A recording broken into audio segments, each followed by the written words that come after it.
거룩하시고 자비로우신 하나님 아버지 은혜와 사랑을 진심으로 감사를 드립니다.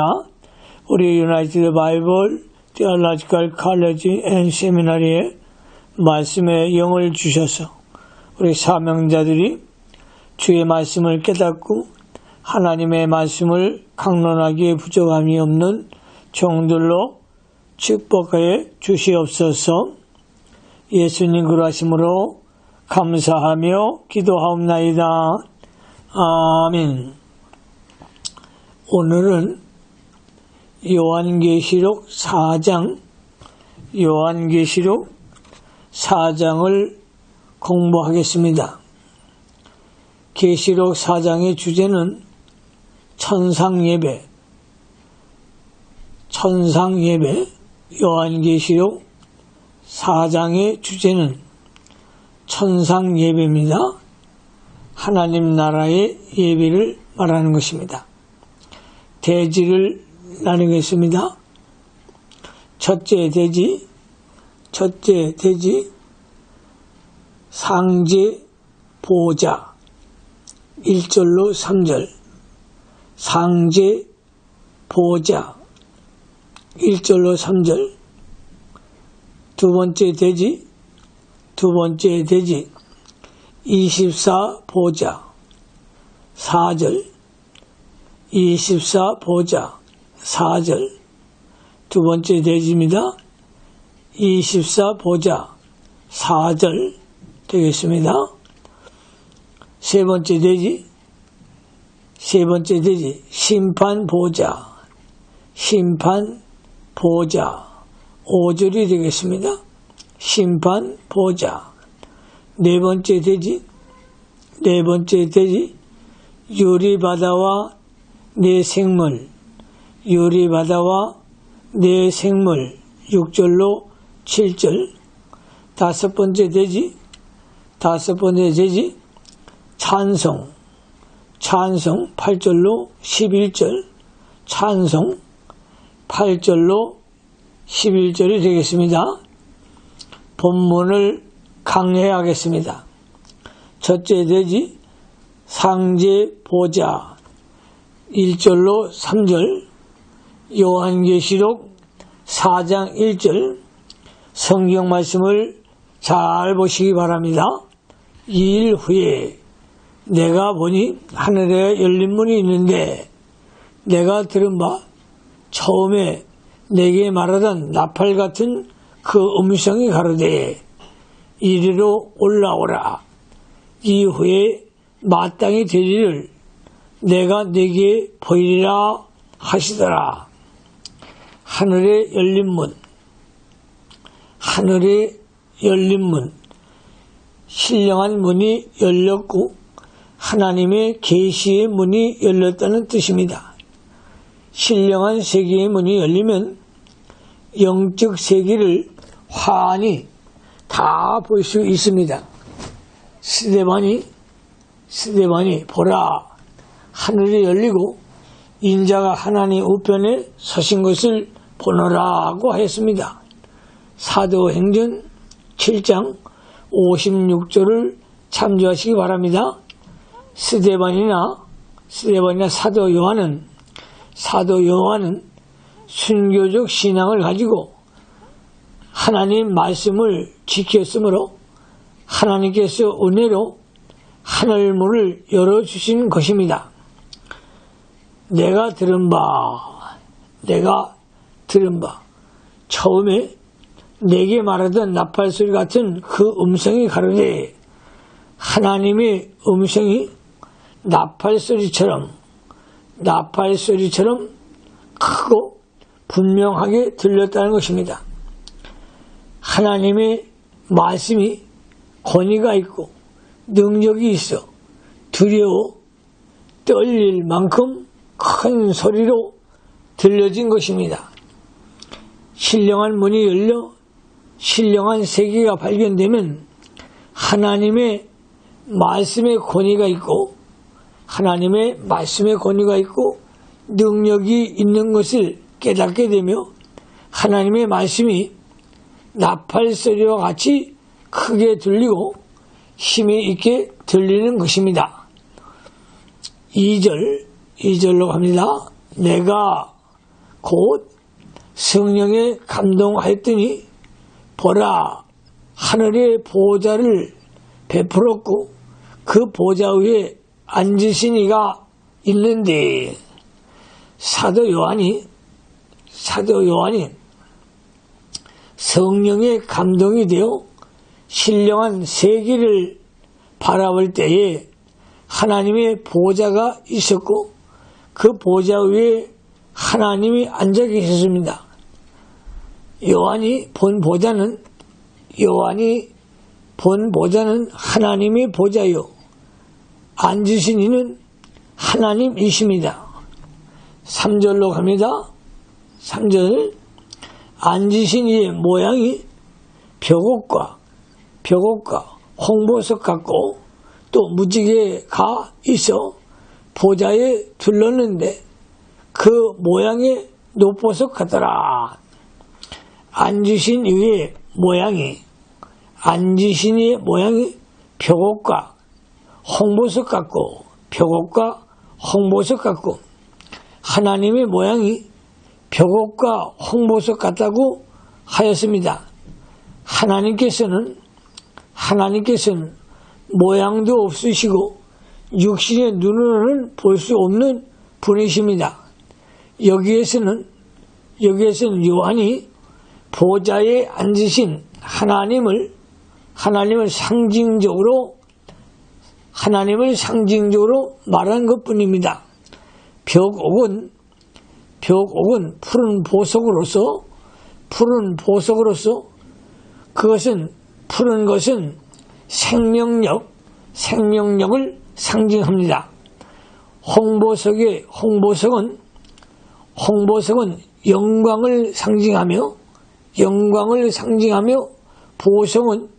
보석은 아름답고 견고한 것을 나타냅니다. 이것은 하나님께서 아름답고 생명의 근원이 되시며 강하고 견고하여 보배로운 존재이심을 뜻하는 것입니다. 또 무지개가 있어 보좌에 둘렀는데 그 모양이 노보석 같더라. 무지개는 하나님의 약속을 상징합니다. 창세기 9장 13절을 참조하시기 바랍니다. 노보석은 하나님의 생명력을 나타냅니다. 하나님은 택한 백성과 계약을 맺으시고 그 계약을 이루어 가시는데 계약의 증거로 무지개를 보여주신 것입니다. 신구약 성경은 하나님의 약속이요 구원의 계약입니다. 구약은 주님이 오시기 전에 주신 계약이고 신약은 주님이 오신 후에 주신 계약입니다. 하나님은 무질서하게 일하지 않으시고 성도들과 계약을 맺고 그 계약대로 반드시 이루어 나가시는 분이십니다. 하나님께서 택한 백성을 구원해 나가시는 하나님의 계약을 기록하여 놓은 것이 성경이며 하나님의 특별 계시입니다. 하나님은 계약의 하나님이시며 하나님의 계약에는 5가지가 있습니다. 하나님의 계약에는 5가지가 있습니다. 첫째는 행위 계약, 선악과의 나타남. 두 번째 계약은 은혜 계약입니다. 은혜 계약, 예수 그리스도를 통하여 구원하시는 것을 말합니다. 세 번째, 자연 계약이 있습니다. 자연 법칙을 통해서 하나님 우리에게 계약을 맺으셨습니다. 네 번째 계약은 평화의 계약입니다. 평화의 계약, 천년 왕국을 말하지요. 다섯 번째, 영원 계약,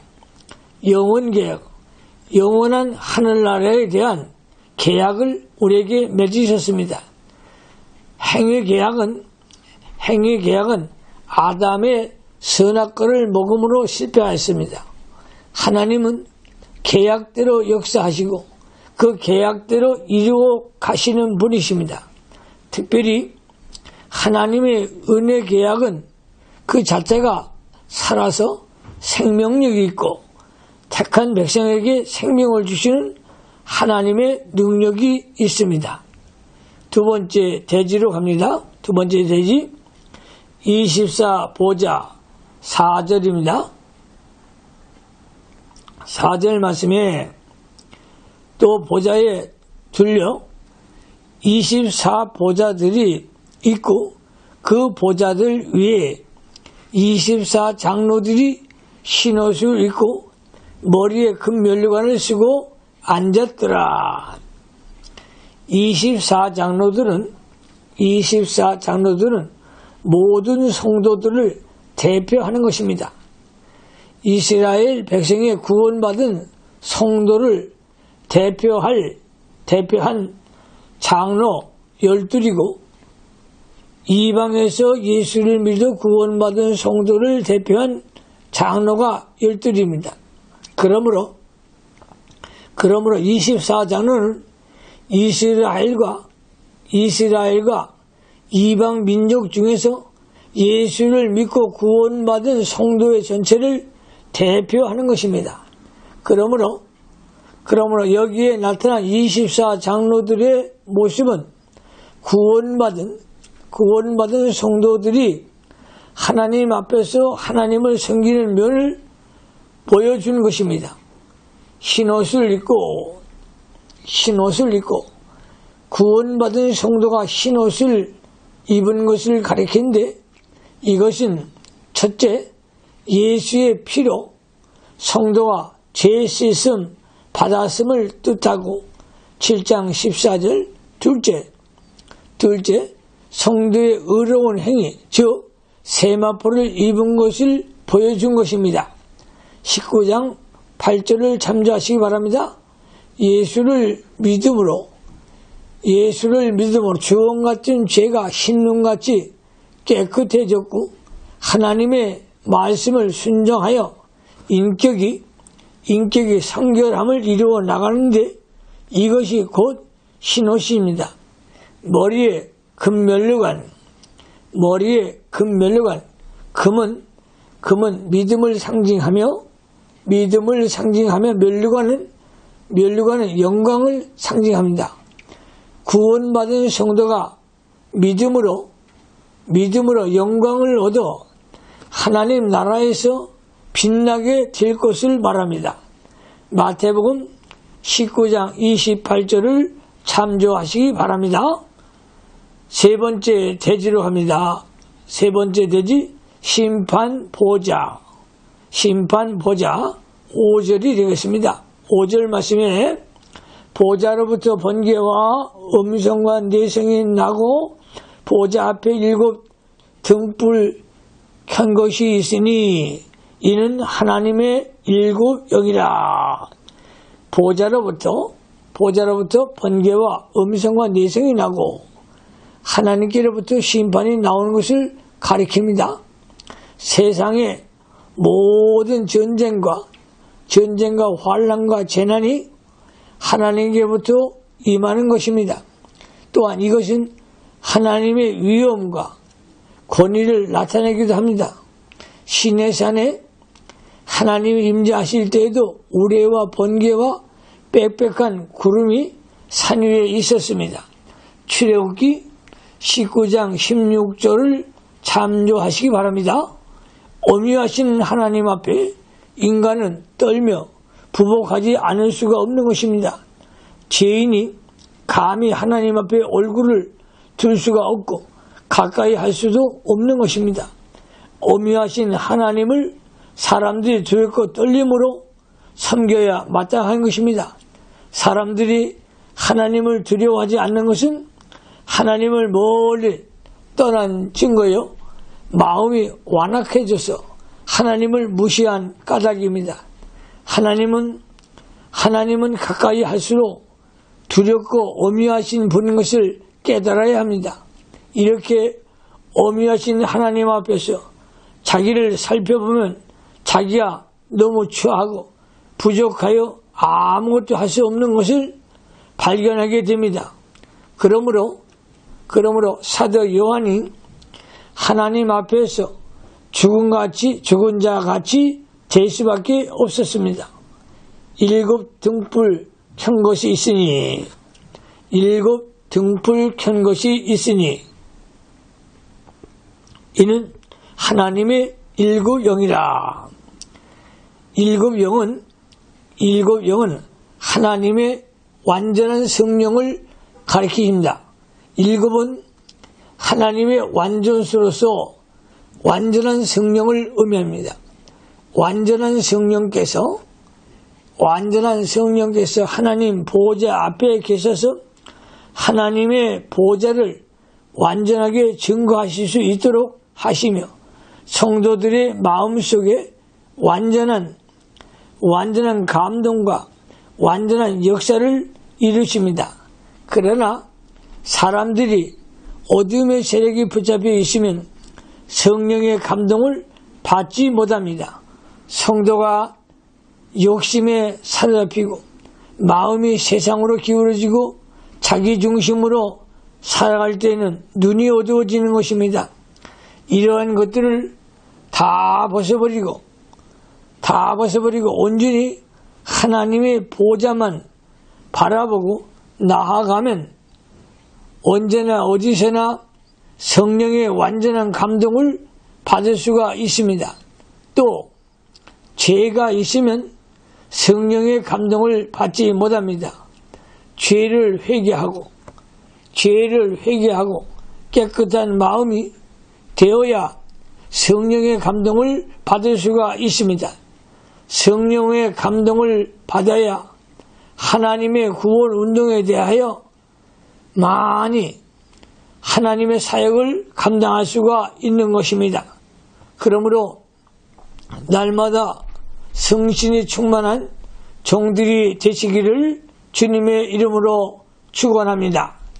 네 번째 대지로 갑니다. 네 번째 대지, 유리 바다와 네 생물. 6절로 7절. 6절 말씀에 보좌 앞에 수정과 같은 유리 바다가 있고 보좌 가운데와 보좌 주위에 네 생물이 있는데 앞뒤에 눈이 가득하더라. 수정은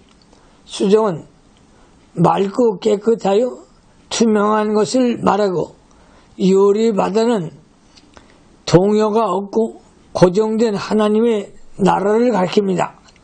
21장 18절 21절을 참조하시기 바랍니다. 그리스도의 구속을 기초로 하여 이루어진 하나님의 나라는 맑고 깨끗하여 요동함이 없고 견고한 것을 뜻합니다. 그 하나님의 나라는 완전히 성결하여서 조금도 어두움이나 더러움이 없습니다. 세상 나라는 시대에 따라 변하며 요동이 많고 마지막에는 하나님의 심판을 받아 멸망을 받지만 하나님의 나라는 완전 무결하여 영원히 변동이 없습니다. 히브리서 12장 28절에 우리가 진동치 못할 나라를 받았은즉 은혜를 받자고 하였습니다. 네 생물은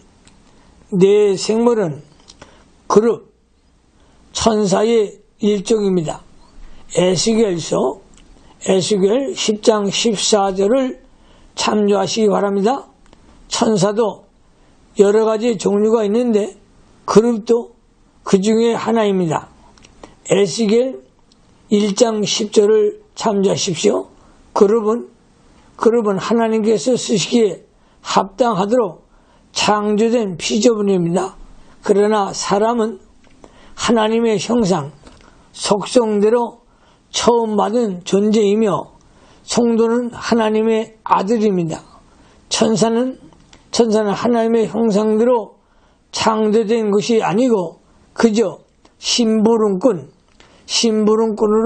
창조하신 것뿐입니다. 그러므로 성도가 천사보다 존귀한 것입니다. 히브리서 1장 14절을 참조하십시오. 사람은 하나님의 영이 사람의 속에 들어와 하나님의 완전하신 속성이 나타날 수 있도록 창조하시고 천사는 하나님의 속성이 능히 부릴 수 있도록 창조되었으며 하나님께 전적으로 이용당하는 것입니다. 7절 말씀 7절로 갑니다. 첫째 생물은 사자 같고 그 둘째 생물은 송아지 같고 그 셋째 생물은 얼굴이 사람 같고 그 넷째 생물은 날아가는 독수리 같은데 첫째 생물은 사자 같고 사자는 권세와 강한 능력이 있음을 상징합니다. 천사가 하나님의 주권과 하나님의 능력으로 사용하는 것을 뜻합니다. 둘째 생물은 송아지 같고 송아지는 온유하고 희생과 봉사하는 면을 상징합니다. 천사는 하나님께서 사용하실 때에 온유하여 희생과 봉사로 순장하는 것을 뜻합니다. 셋째 생물은 얼굴이 사람 같고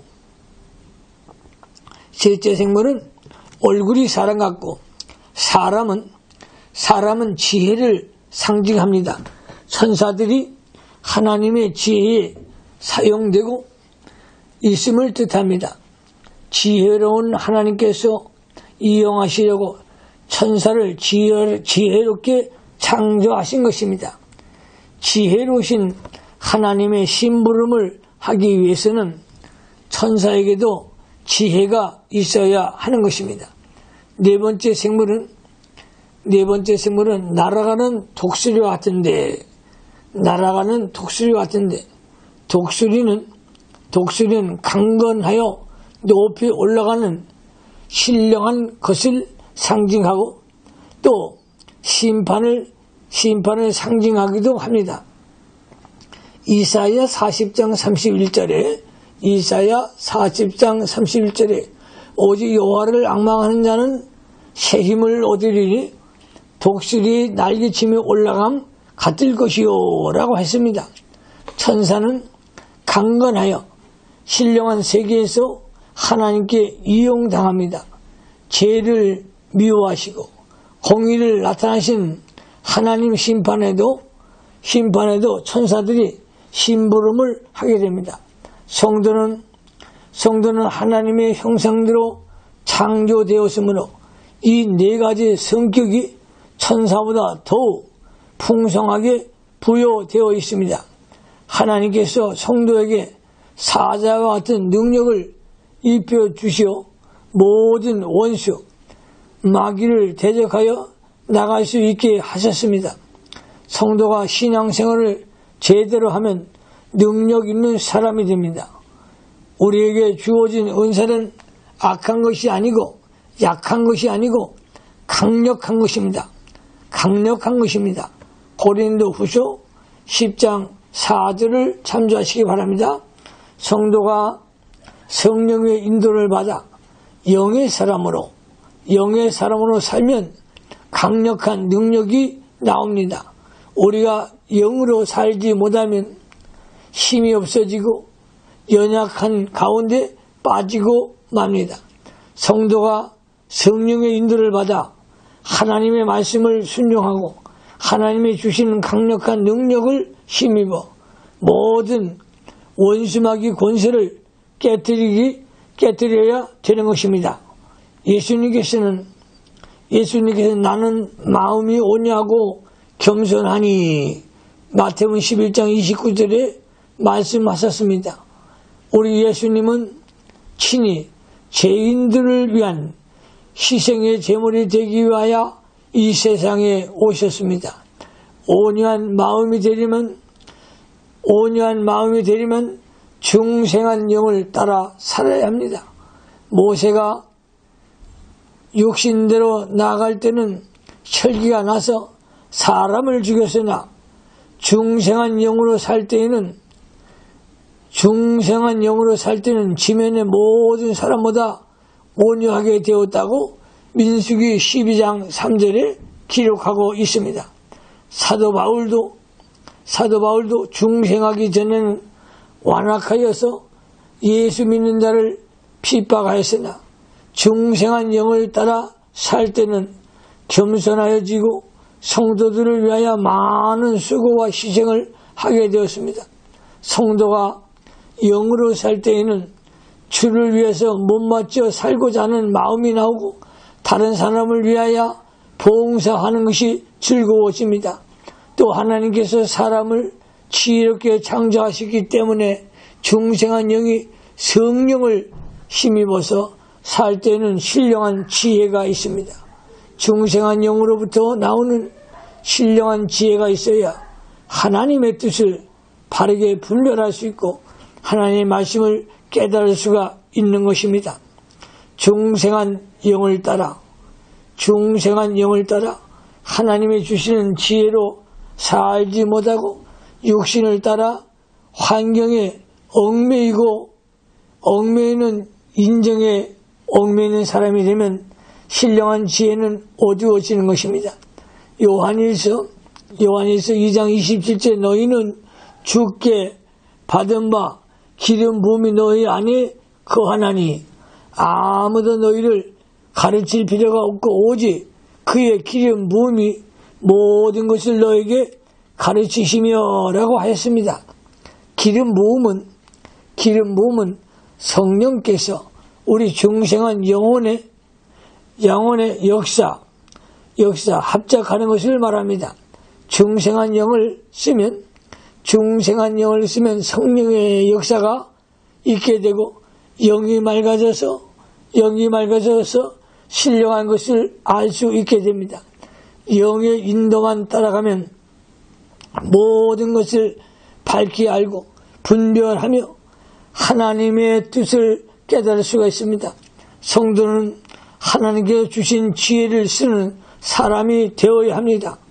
중생한 영의 세계는 신령한 생명의 세계입니다.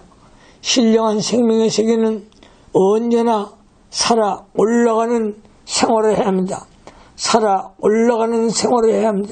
중생한 영혼을 쓰면 피곤치 않고 날마다 신령한 세계로 올라갈 수가 있습니다. 내 생물이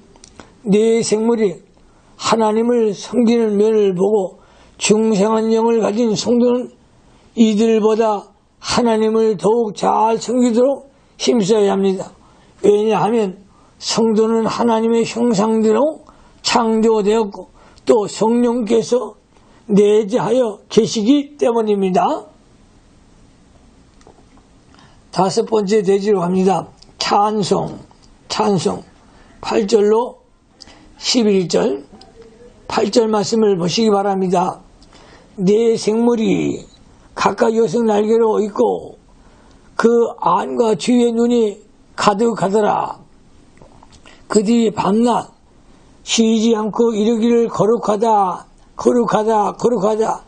주 하나님 그 전능하신 이여 전에도 계셨고 이제도 계시고 장차 오실 자라 하고 내 생물이 각각 여성 날개가 있고 이사야 6장 2절에 나오는 스락 천사들도 여섯 날개가 있었습니다. 그 둘로는 그 얼굴을 가리었고 그 둘로는 발을 가리었고 그 둘로는 날아갔다고 했습니다. 얼굴을 가리었다는 것은 하나님을 경외하는 태도입니다. 하나님을 두려워하여 그 엄미하신 하나님 앞에 감히 얼굴을 내놓을 수 없어서 얼굴을 가린 것입니다. 하나님 앞에서 살 때에는 하나님이 너무 거룩하고 엄미하시기 때문에 얼굴을 가려우지 않을 수가 없습니다. 또 둘로는 발을 가린 것은 발을 가린 것은 겸손을 나타낸 것입니다. 거룩하신 하나님 앞에 비천한 자가 자신을 내어놓을 수가 없어서 가려운 것입니다. 자기가 행한 것은 하나님 앞에 내어놓을 만한 것이 없다는 것입니다. 우리는 항상 겸손해야 합니다. 의를 행한 것이 있다고 할지라도 자기가 한 것이 아니고 하나님께서 하셨기 때문에 감히 하나님 앞에 내어놓을 수 없다는 것입니다. 둘로는 두 날개로서 날아갔다는 것입니다. 날아갔다 하면 신속히 순종함을 말합니다. 천사가 날아가는 것처럼 하나님의 명령이 떨어지면 즉시 순종하는 것입니다. 성도가 하나님의 말씀을 받을 때에 즉시 순종하여야 하나님이 기뻐하십니다. 네 생물이 6날개로서 이러한 일을 행한 것입니다. 영물 곧 천사는 번개같이 빠릅니다. 에스겔서 1장 14절을 참조하시기 바랍니다. 우리 영도 번개같이 빠릅니다. 우리의 영도 번개같이 빠릅니다. 우리 마음은 영이 사용하는 기관인데 영이 빠름으로 마음도 빠릅니다. 영이 사용하는 기관이 마음이 너무 느리면 영이 사용할 수 없습니다. 우리 마음이 번개처럼 빠른데 이 마음을 잘 훈련하여야 영이 사용하도록 하여야 합니다. 영은 하나님께 이용당하고 영은 하나님께 이용되고 마음은 영에게 완전히 이용되어야 합니다. 천사는 하나님께 이용당해서 하나님의 일을 잘 수행합니다. 성도들도 마음이 하나님의 뜻대로 이용당하면 구원을 이루어 가는데 유익하고 육신에 이용당하면 구원을 이루어 나가는데 방해가 됩니다. 그 안과 주위에 눈이 가득하더라. 통찰력 밝은 것을 가리킵니다. 영물은 통찰력이 밝아져서 안팎과 주위에 있는 모든 것을 밝히 보고 있습니다. 보고 압니다. 그러므로 성도가 중생한 영을 써서 영의 세계에 들어가면 모든 것을 밝히 볼 수가 있습니다. 성도가 신령한 세계를 보지 못하는 것은 육으로 기울어졌기 때문입니다. 마음이 욕심으로 기울어지면 심령의 눈이 캄캄해져서 멸망 구렁텅이에 빠지게 되는 것입니다. 그렇기 때문에 우리는 항상 신앙 양심대로 바로 행하며 살아야 됩니다. 잘못된 것이 있으면 즉시 회개하고 바로 서서 영적 세계에 사는 생활을 하여야 합니다. 그들이 밤낮 쉬지 않고 이르기를 거룩하다 주 하나님 곧 전능하신 이여 네 생물이 하나님을 찬송하였는데 하나님의 거룩하심을 찬송하였습니다. 세 번 반복해서 거룩하다고 한 것은 하나님이 지극히 거룩하시기 때문입니다. 전에도 계셨고 이제도 계시고 장차 오실 자라. 하나님께서 영원전에 성도들의 구원을 계획하셨고 지금도 구원을 이루어 가시며 장래의 구원도 이루어 나가시는 전능하신 하나님이시라는 것입니다. 그러므로 하나님을 찬양하며 경배하시기를 주님의 이름으로 축원합니다. 9절로 갑니다. 9절. 그 생물들이 영광과 존귀와 감사를 보좌에 앉으사 세세토록 사시는 이에게 돌릴지어다. 네 생물들이 영원하신 주님께 영광과 존귀와 감사를 돌리고 있는 것입니다.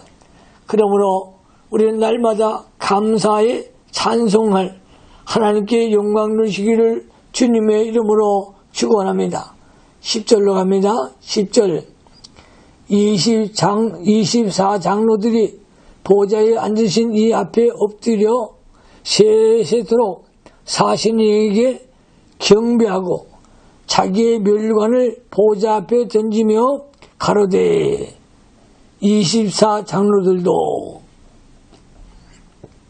24장로들도 자기들의 멸관을 보좌 앞에 던지며 찬송하였습니다.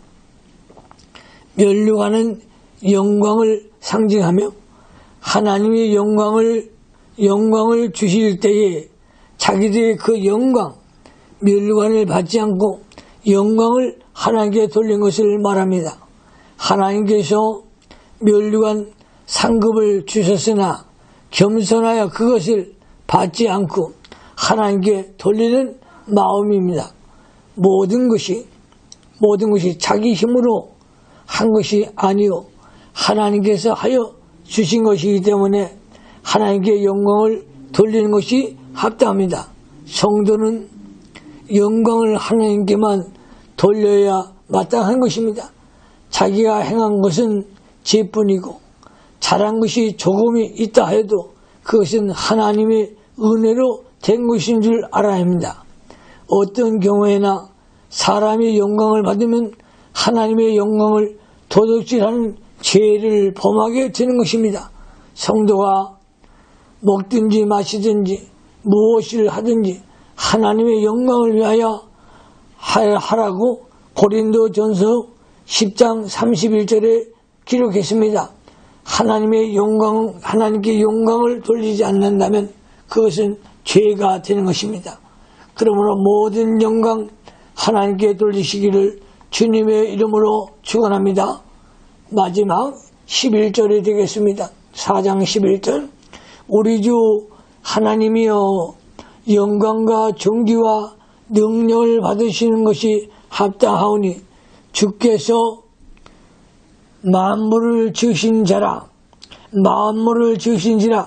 만물이 주의 뜻대로 있었고 또 지으심을 받았나이까 하더라.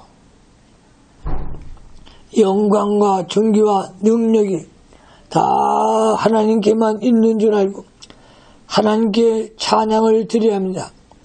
만물이 주의 뜻대로 창조되고 보존되므로 하나님만 만물의 주인이요 영광과 존귀와 찬송을 받아야 합니다. 자기가 영광을 받는 것은 합당치 아니하므로 항상 하나님께 영광을 돌리는 생활을 하시기를 바랍니다. 그러므로 우리 모든 삶을 하나님께만 영광 돌리고 우리는 부족하고 우리는 죄인이고 항상 엎드려 눈물로 기도하고 하나님의 이름을 높이 찬송 드리며 살아가는 종들이 되시기를 주님의 이름으로 축원합니다. 기도하십시다. 하나님 아버지 감사합니다. 저희들도 하나님을 찬송하는 신령한 사람이 되어지게 하시고 항상 영의 세계로 다른 박질할 수 있는 종들이 되어지게 하여 주시옵소서. 예수님으로 하심으로 축복하며 기도하옵나이다. 아멘.